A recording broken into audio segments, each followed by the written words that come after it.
Hello and welcome to Alive News. My name is Ugochi Ekenta. The headlines. Federal government declares Friday, Monday as public holidays to commemorate Easter. Rivers APC chairman suspended for alleged financial recklessness. APC suspends Buhari's former minister over anti-party activity. On the foreign scene, South Africa fights to keep phone networks up amidst power cuts. Cross-border rockets fired from Gaza, Israel alleges. In sports, Alexander Ceferin re-elected as UEFA president. This is Alive TV. Now the news in detail. The Nigerian Labour Congress (NLC) has rejected the plan by the federal government to totally remove fuel subsidy.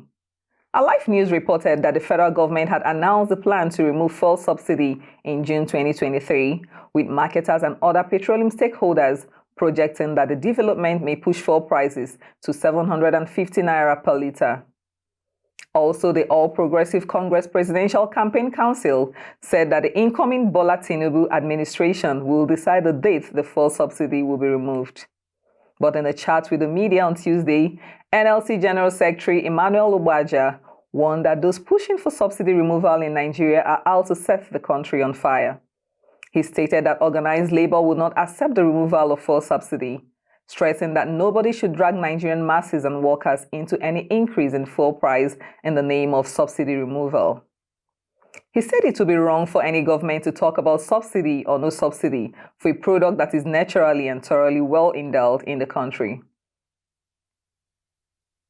The federal government has declared Friday 7 and Monday 10, April 2023 as public holidays to mark this year's Easter celebration.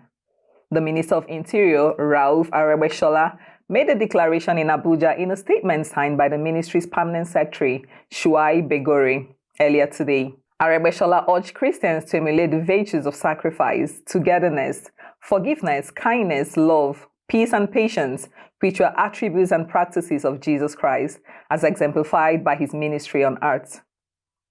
The minister called on Christians and all Nigerians to use the occasion of this year's Easter celebration to pray for an end to the security challenges in parts of the country.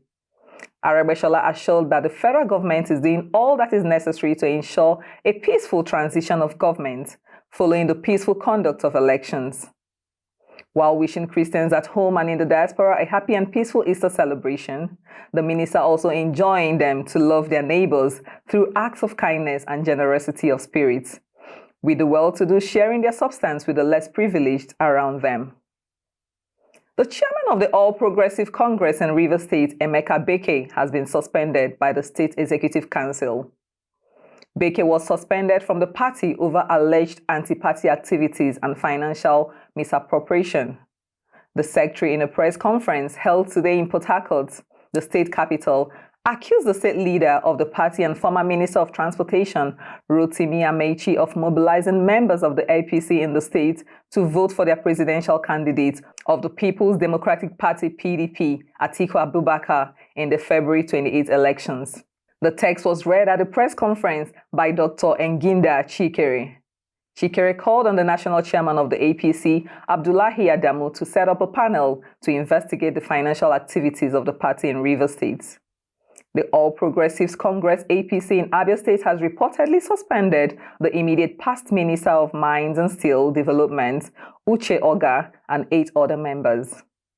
The party chieftains were suspended for engaging in alleged anti-party activities during the just concluded general elections.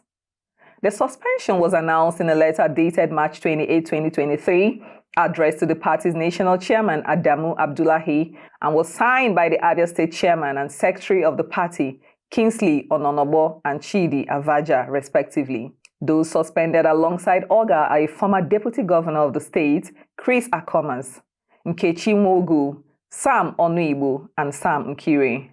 Others are a former Speaker of the State House of Assembly, Stanley Ohajiroka, the Executive Secretary of the National Land Development Agency, Paul Ikonne, Nyerere Anyim, and Ndoka Anyanwu. The Abia State chapter of the APC accused the suspended members of openly working for rival political parties, thereby undermining the major opposition party. And on the foreign scene, as the national power grid crumbles, leaving Africa's most advanced economy in the dark for up to 10 hours a day, mobile operators including Vodacom, MTN and majority state-owned Telecom are scrambling to ensure their networks stay up and running. They are spending millions to install solar panels, batteries, and are even trialing wind turbines, while targeting deals with independent power producers to supplement struggling state utility ESCOMs' increasingly unreliable outputs, according to 3 company executives. Overall, the power crisis and logistical constraints are expected to erase 2 percentage points from economic growth this year, according to the South African Reserve Bank governor.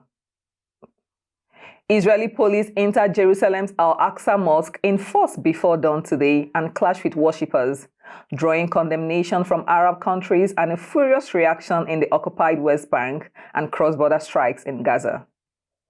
The incident during the Muslim holy month of Ramadan and on the eve of the Jewish Passover came amid fears that tensions built up during a year of escalating Israeli-Palestinian violence could be unleashed at the Al-Aqsa Mosque, known to Jews as the Temple Mount. Palestinian militants fired at least 9 rockets from Gaza into Israel overnight, prompting airstrikes from Israel, which hit what is said were weapon production sites for the Islamist group Hamas, which controls the barricaded coastal enclave. In sports, Slovenian lawyer and football administrator Alexander Seferin has been re-elected as the Union of European Football Associations UEFA president. This makes it the 3rd term Seferin will be holding the position. Alive News understands that the 55-year-old Slovenian emerged unopposed at a meeting of European football's governing body in Lisbon on Wednesday. Seferin first held the position in 2016 following the downfall of Frenchman Michel Platini. His latest re-election will have him remain as UEFA president until 2027. Blessing Etim helped Nigeria to defeat defending champions Rwanda by 9 runs in a thrilling final at the Tafawa Balewa Cricket Ground on Sunday to lift the 2023 Women's T20I Invitational Trophy. The Women's T20I Invitational Tournament is held annually by the Nigerian Cricket Federation to honor International Women's Day. This year's edition included Ghana, Cameroon, Sierra Leone, Rwanda, and the host nation, Nigeria. At the tournament's post-final awards event, Etim won the Best Fielder award for her exceptional efforts in limiting Nigeria's score. Throughout the campaign, Etim played 4 times for Nigeria, including a standout batting performance against Rwanda in the final after she was rested against the same opposition on match day 5. Nigeria gave up 68 runs on average in the 4 games Etim appeared in. And that's all on the news for the hour. Thanks for watching.